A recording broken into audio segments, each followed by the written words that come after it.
Hello les amis, bienvenue à la leçon du jour. Aujourd'hui vendredi, dernier jour de la semaine.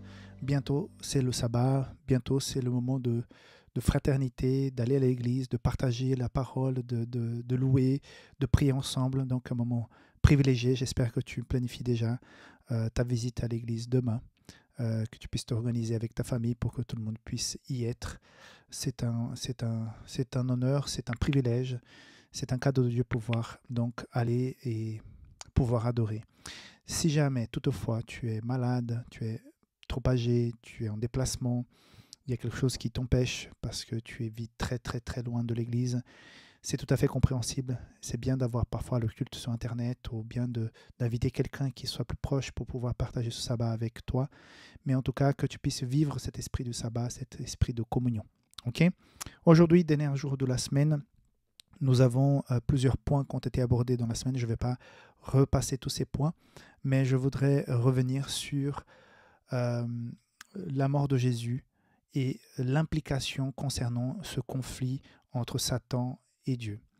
Quand Jésus est sur la croix, que finalement il meurt sur la croix, à partir de ce moment-là, Satan ne peut plus revenir en arrière. J'imagine par exemple, que pendant l'histoire, avant le sacrifice de Jésus, Satan, disons, puisse se repentir et revenir en arrière.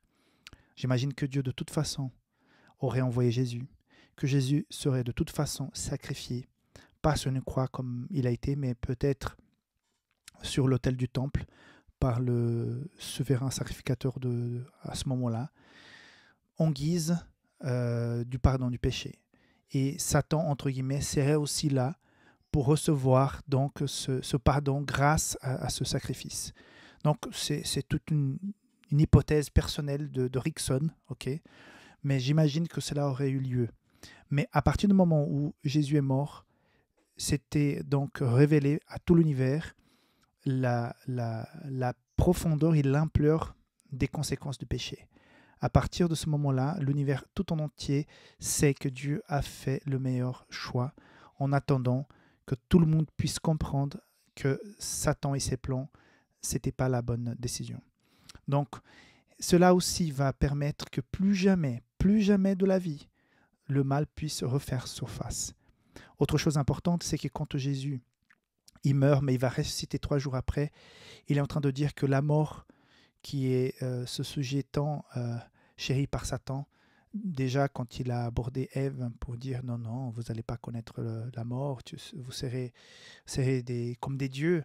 Donc prouve bien que la mort, elle est une conséquence claire du péché, mais que Jésus, par son sacrifice et sa résurrection, il fait en sorte que toutes ces personnes qui sont déjà dans le sommeil de la mort puissent avoir cette garantie qu'ils vont revenir à la vie.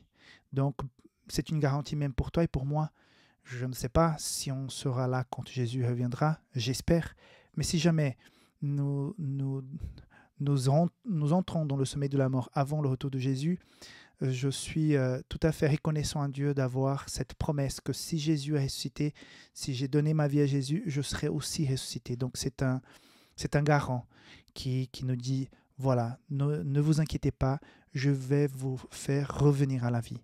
Et cette promesse, elle est importante. Peut-être pour un jeune, pour un adolescent, ça n'a pas le même impact.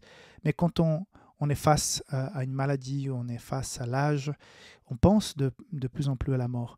Peut-être on a perdu quelqu'un proche de nous et c'est réconfortant de savoir qu'on va retrouver cette personne s'il y a eu une décision pour que Dieu fasse partie de sa vie. Et si moi aussi j'ai pris la même décision, j'ai des grandes chances de rencontrer pour l'éternité, pour vivre une nouvelle relation d'amitié avec cette personne pour l'éternité. Donc, la leçon d'aujourd'hui parle, oui, de l'origine du mal, mais elle parle aussi de la solution en Jésus et elle nous réconforte concernant ceux qui sont aujourd'hui au repos, qui ont beaucoup souffert, qui ont donné leur vie, même pour pouvoir prêcher l'évangile, qui sont devenus des martyrs, mais leur nom est noté, leur nom est dans le livre de la vie.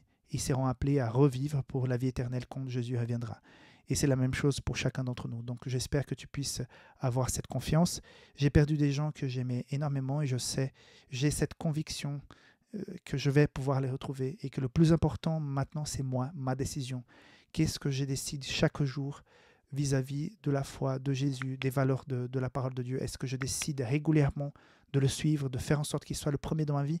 C'est ça le point central. Que Dieu te bénisse, que tu puisses aller te retrouver si tu peux avec tes frères et sœurs de l'Église demain et que cette journée de sabbat soit une journée vraiment bénie. Que Dieu te garde. On se voit la semaine prochaine pour la deuxième semaine au nom de Jésus. Hein. Bye bye.